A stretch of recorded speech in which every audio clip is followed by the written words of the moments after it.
Hello, and welcome to the Gravel Ride podcast. I'm your host, Craig Dalton. This week on the show, we've got Renkema and Boyd Johnson, founders of the Southeast Gravel Series. As you know, I love highlighting race organizers because they're such a critical part of our community as gravel cyclists. Boyd and Ben have been putting into the Southeast gravel community for years, both as riders and racers, as well as Boyd as the founder of Boyd Cycling, a brand you may have been familiarized with through episode 30 of the Gravel Ride podcast. The team decided to create a 6-event series throughout 2021, with the Fallen Creek Pinnacle Punisher actually coming up this weekend, May 8th. So if you're in the region, make sure to check that out. There are 3 additional races stretching out to October 2nd this year, which leaves plenty of racing to be had. Before we get into the show, I've got to thank longtime sponsor Athletic Greens, the most comprehensive daily nutritional beverage I've ever tried. As gravel cyclists, we're often required to go super deep in our training and racing to reach those milestones we're shooting for. And if you're like me, you might struggle a bit with your nutrition, and that's where Athletic Green comes in and helps. Athletic Greens contain 75 vitamins, minerals, and whole food sourced ingredients, including a multivitamin, multimineral, probiotic, green food super blend that all work together to fill the nutritional gaps in your diet to increase energy, focus, aid with digestion, and support a healthy immune system, all without the need to take multiple pills or products in any given day.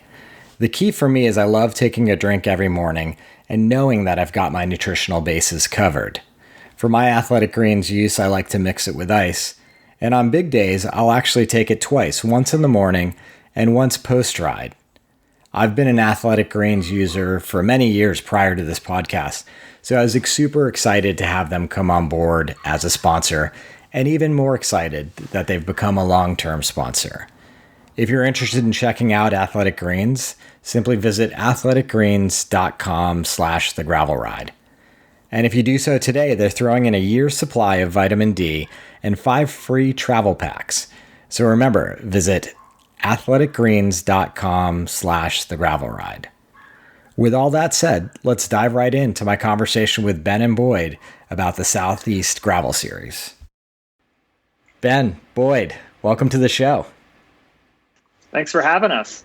Yeah, happy to be here again. Yeah, excited to have you back, Boyd, and happy to meet you, Ben. For the listener, we had Boyd Johnson on the show. I think it was episode 30 back in 2019, talking about Boyd's experience as a rider, as well as the founder and owner of Boyd Cycling, a great wheel manufacturer out there in South Carolina. So I encourage you to go back and listen to that.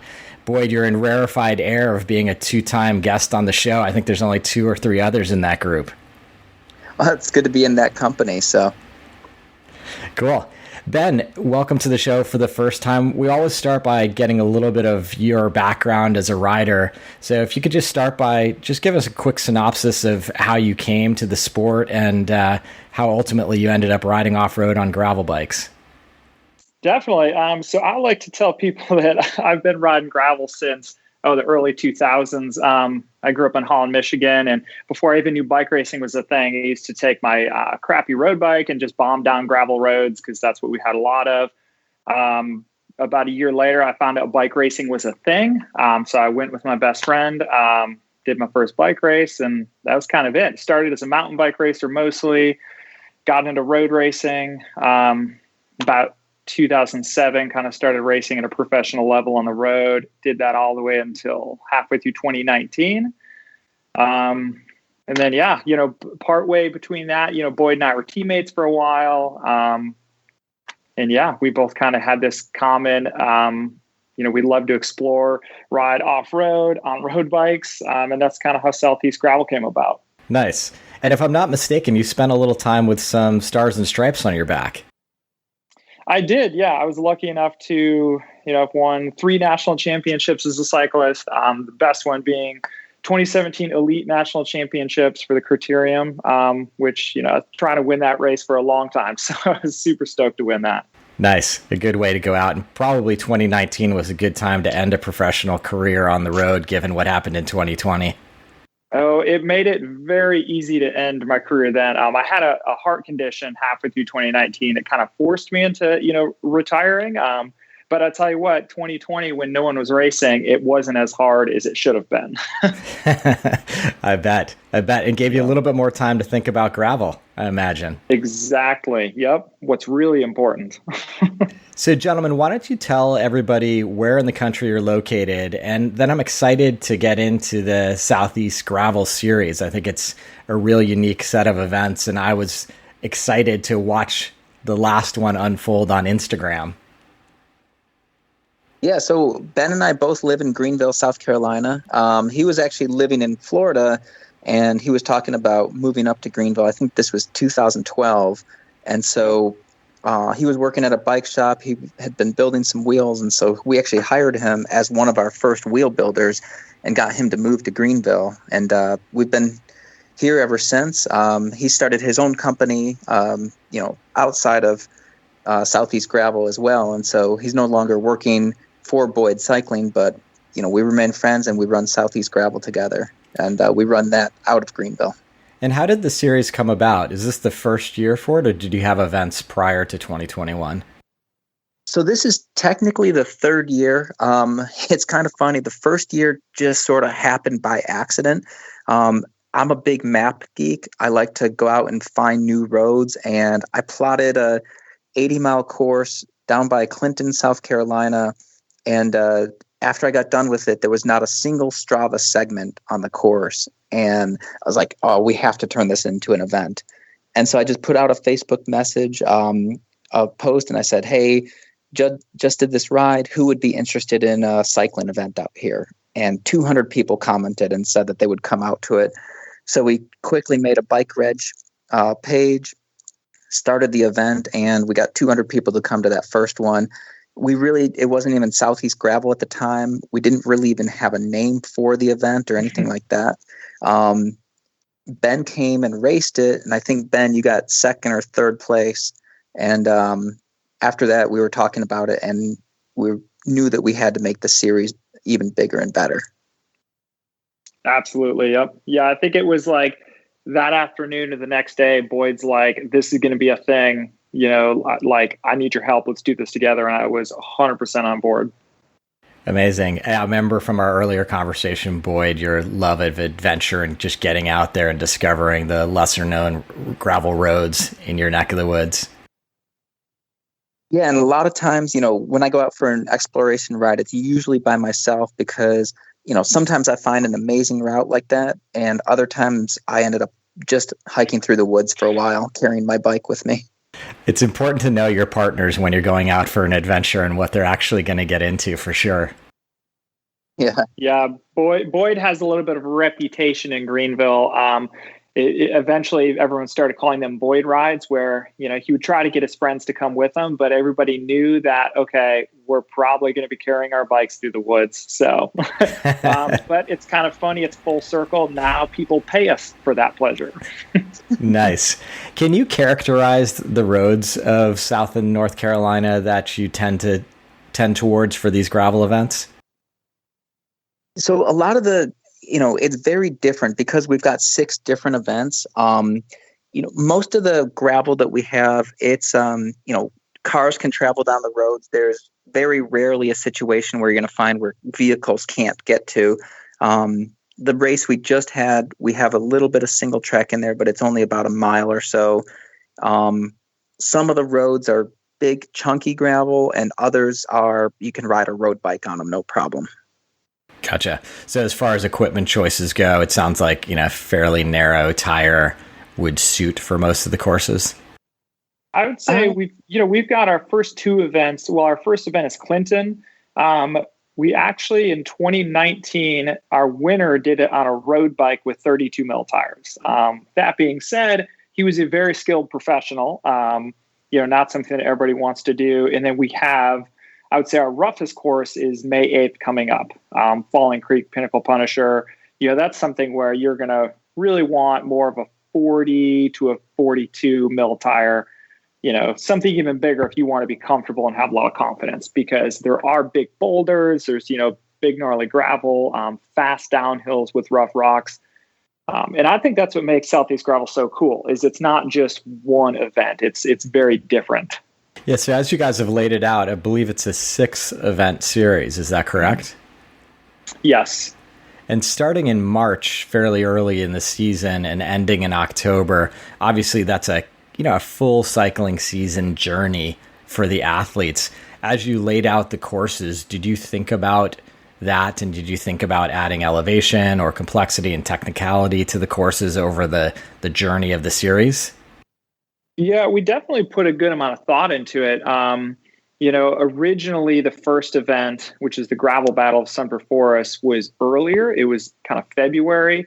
But I think 2020, Boyd, correct me if I'm wrong, I think it was like 30 degrees at the start. And so we decided to move it, a little later. We put it into March. And kind of what we did is we took our two, southernmost events that are, lower elevation, and we put those early in the year. Because it's usually about 10 to 15 degrees warmer that far south of Greenville, which is when you go north of Greenville, kind of up into the mountains, it gets pretty cool. So we stuck our events kind of more towards the summer that are up in the mountains where it's cooler. So that was kind of our thinking for that. And then also we wanted doing air quotes here, the easier course, which would be the Clinton and the Greenwood course earlier in the year, just because, a lot of people don't have as much fitness yet. So start with kind of the easier courses. And are you offering multiple distances for the athletes during each event? Yeah, so each one has a short and a long. And, the thing with the Southeast Gravel Series is, it's not the ultra endurance gravel that, some events are popular with. So our distances tend to be between 30 to 40 miles for the short course, and then between 60 to 70 for the long course.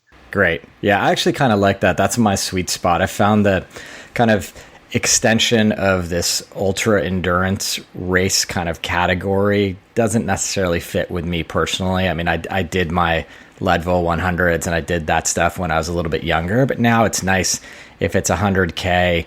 I feel like I can go out there regardless of what my family duties have taken me away from my training, and I can still have a great day and it could feel epic, but I'm not absolutely destroyed afterwards. Yeah, absolutely. It's something where, we feel you could do this event every weekend. And it's kind of a lot of the racing that Boyd and I personally are used to, going into a criterium or, sub 100-mile road race. It's not something you have to train months for. I also think it's neat. Sorry to interrupt, Boyd. I also think it's neat that you design the earlier courses to be a little bit maybe more beginner and intermediate friendly, just in terms of the profile and elevation, so that someone can get into the sport early and get a taste of what riding an event might be like, and then train up and learn the technicality for those more mountainous stages or races later in the year. Mm-hmm.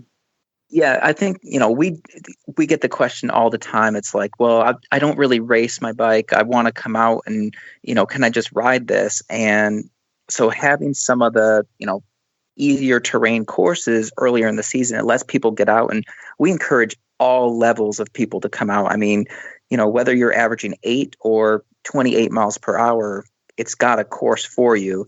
And so, we've had a ton of people where each event, we have so many people where it's their first ever gravel event, and they come out, they have a good time, and they're hooked, and they want to do more of them. And if they never want to race, it's great. We have rest stops. We've got food afterwards. It's a great community atmosphere. Yeah. How have you seen over the last few years the gravel cycling community in the Carolinas start to grow up? It's definitely growing a lot. I actually went and did a group ride yesterday up in Brevard, which is a little north of Greenville. And there's a lot of people telling me, man, I've had people coming into the bike shop here and they're buying real gravel bikes because they're like, there's this, this series called Southeast Gravel, and we're doing all of them and we want to get better. So, we're buying a more specific bike for it.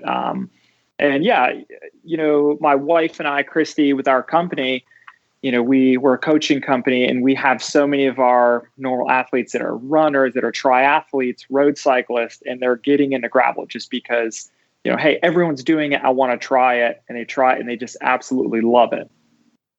Yeah, it's certainly been a great couple years. And I think one of the other things I love about the series aspect of what you're doing is if you're local to Greenville and picking up a gravel bike, you can look at a series like this and just get in your mind, these are areas where I can ride and train all year long, irrespective of race day.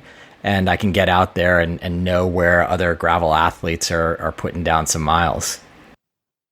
Yeah. And on our website, one of the things we have is, for every event, we have instructions for if you want to come out and pre-ride the course, here's where you park, here's the course file, information like that. Some of our event venues, you can't park there on race day. So we give alternate parking places so you can go out and just ride the course.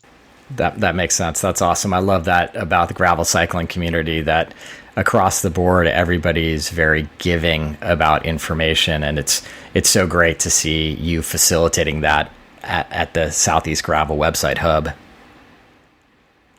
Can we talk a little bit more about some of the more mountainous races? I think you were talking about the Fallen Creek, Pinnacle, Punisher, and the Race to Valhalla. What are those courses like in terms of technicality? How much elevation, how much climbing is happening during those events? Both of those, you're going to get over 1,000 feet per 10 miles. And I can't remember. I know that Valhalla is 69 miles with 7,400 feet of climbing. That course actually has the least amount of gravel. It's got some very long gravel sections, but there's road in between them. But the cool thing with that is you're in the very northwest corner of South Carolina, near the Georgia and North Carolina border. And that area, no traffic up there. You get some very cool roads, great scenery. So that's by far our hardest course, but it's also the one where it's just enjoyable to go out and ride it. Yeah. I think the Valhalla course, we haven't had an event there yet. This will be the first one. Boyd's right. It's right at 70 miles. It's 7,000 feet of climbing. And it is the least amount of gravel of any of our courses. But I guarantee you, I don't think anyone's going to complain about that because the gravel is hard. And the road sections that are on the course are beautiful. There's some really nice paved road climbs. So it's not like when you are on the pavement, they're not like these kind of crummy transfer road stages where there's a lot of traffic. They're beautiful. And so same thing with the Valhalla course with our Clinton and Greenwood. Boyd and I, we kind of whipped this course together just based off of maps and, looking at, Google Maps. And I went out there one day early in the morning and I just rode it, the 70 miles. And immediately I called Boyd. I said, this is perfect. I don't think we should change the course at all. This is incredibly ideal. And I uploaded it to Strava. And there are 2 people that have ever ridden the most of the gravel sections on the course. The one really hard climb that I think is the coolest part on the course, 2 people have ever ridden it, which I thought that was the coolest thing. Yeah, that's amazing.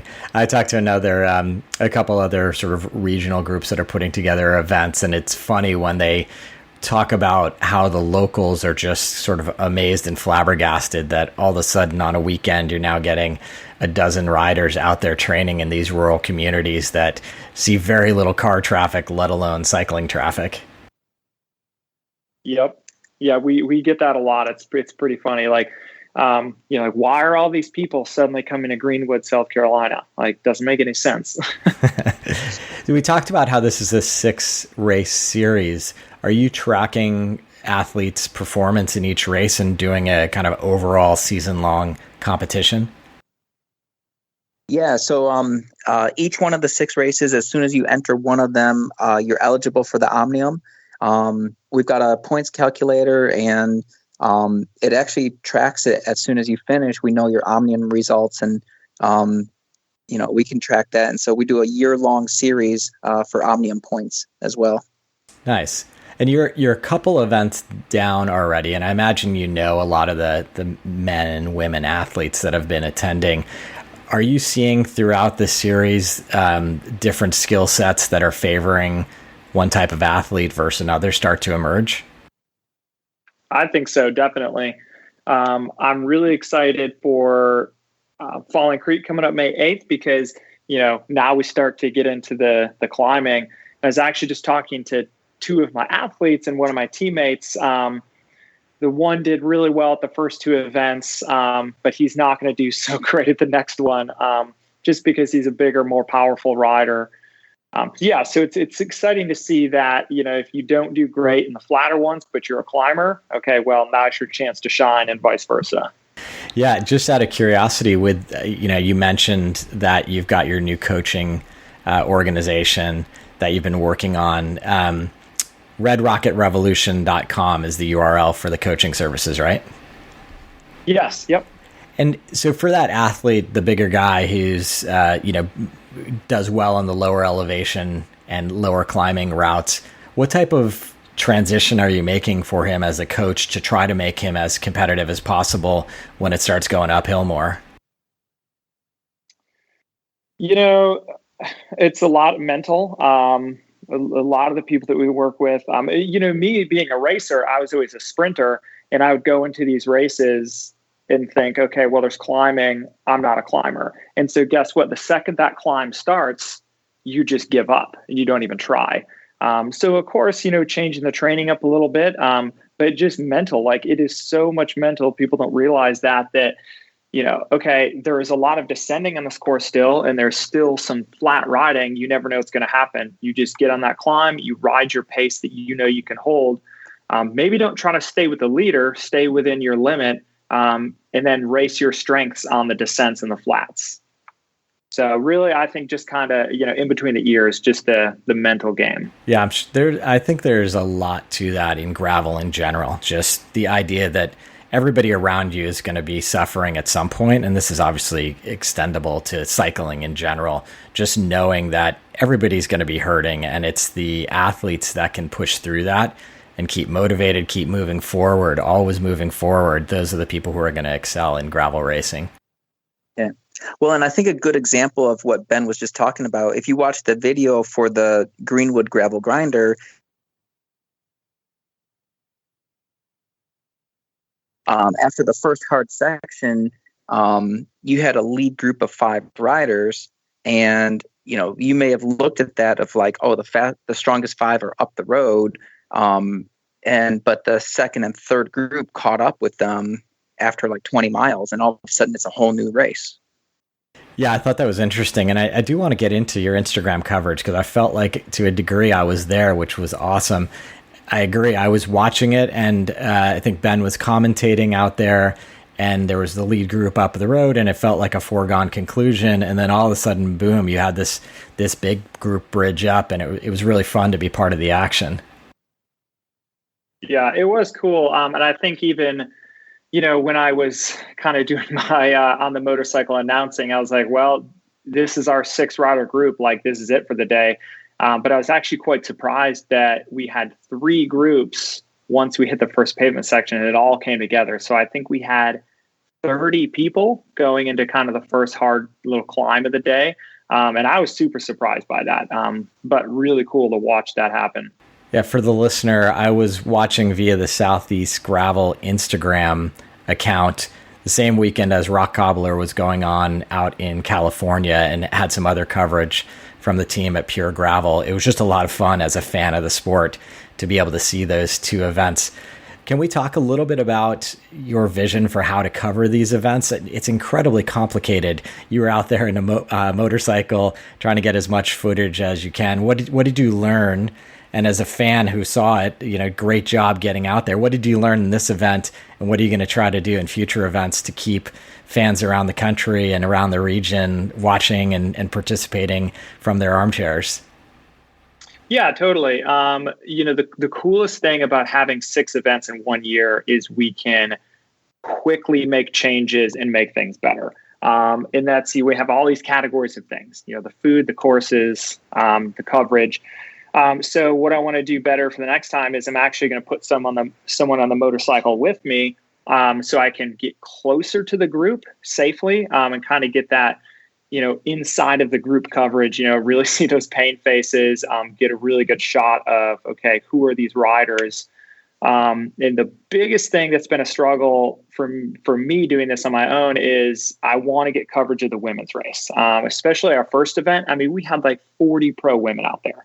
But unfortunately, as the lead moto, I have to stay with that lead group for several reasons. If our course signs get taken down by some kind locals, I have signs that I put back up just to make sure no one gets off course. And then at the few busy intersections we have, I do kind of stop the traffic for the front couple groups. So what we're going to do is we're actually going to put people on course at our rest stops that are going to be logged into the Instagram. So they'll do live updates of, okay, here's the lead group of the women, here's the second group, here's the third group. And kind of so on. So yeah, we just want to kind of beef that up, not just show the very front of the race. That'll be great. So Instagram fans, May 8th is the next one. Then July 10th following that, I'll have a link to the Instagram account and the website in the show notes. I think it's super cool and exciting that you're out there doing that. Yeah, it's definitely a fun way to watch the race unfold. When we did the first event, Clinton, it was an absolutely massive group going into the first section of gravel. Kind of looked like Strada Bianchi with all the dust. And part of me was like, I am so glad I'm not in that group. But also I was like, man, I wish I was in that group. I can only imagine. I mean, I sort of sensed that as you were giving your commentary that you'd be itching to get out there if you weren't one of the people running the event. Absolutely. Yeah, one of the challenges, I think, which is a bit of a bummer, I was going through the Southeast Gravel Instagram account, and, the way Instagram stories work, they don't sort of save and retain themselves. So it was unfortunate that I couldn't go back and rewatch any of the footage prior to this conversation. So actually, if you go to our Instagram account, I've made highlight reels. Great. So yeah, if you actually look down on the highlights, I've saved. So you've got Clinton and you've got Greenwood. So you can go back and actually rewatch all of it. And what I did is I actually also downloaded those using just the race coverage clips and made a video that's on YouTube. Oh, perfect. I might have to. Yeah, so you can actually, go back to Southeast Gravel on Instagram. You can actually rewatch it, which is kind of cool. But I think a lot of people, it's easy to miss. Yeah. I might have to pick your brain offline to figure out how to do that myself. It's actually I'm not a super techie person. It's kind of like intricate, complicated, but once you learn how to do it, it's pretty easy. Yeah, that's good to know. I did it early on in the pandemic. I started doing a little bit of Instagram live recording of this podcast, and it was cool. It was fun, but at the end of the day, it was just hard to save for me to figure out how to save that content. So I ended up moving away from it, but maybe I'll revisit it a little bit in this coming year as I get out there to some more events. Definitely. Is there anything else you guys want to share about? You got 4 more events coming throughout this season. Anything you want to share to athletes who may be planning on registering for those events or otherwise?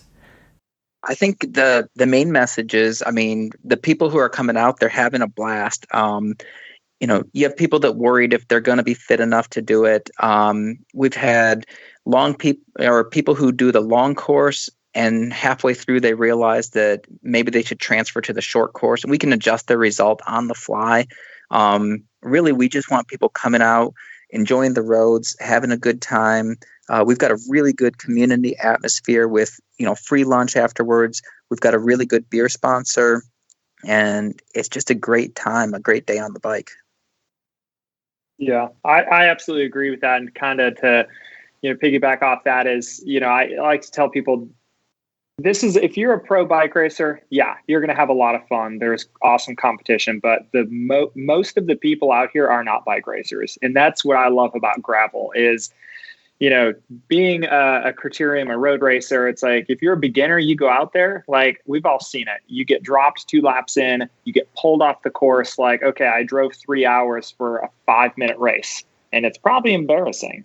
That's not what gravel is. We have people who average 8 miles an hour for the day, and our pros usually average about 23 miles for the day. So you do not have to be a bike racer to come do these events. Most of the people doing them are not. It's fun. We've got rest stops, and you finish up. You can drink some, on tap Thomas Creek beer. Usually a barbecue or burrito, so it's awesome. Nice. And where are you seeing riders kind of come in from to get to these events? How big of a draw regionally? So obviously, mainly, we get a lot from the Carolinas, from Georgia. We've been starting to get people from Florida coming up. Some of our first people that registered for the whole series are from Florida. Recently, we've had a really big draw from the Washington, D.C. area. And we've got some riders up there that are, trying to get more of their friends to come down to the series. So we really appreciate that. I don't think, because we have the 6 events, I don't think any one of them is particularly going to be a bucket list where, like you have people flying from all over the world to do an Unbound.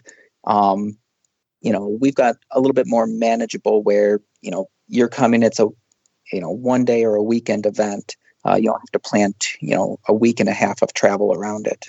Yeah, that makes sense. So not any one of the events is sort of deemed the queen of the series per se.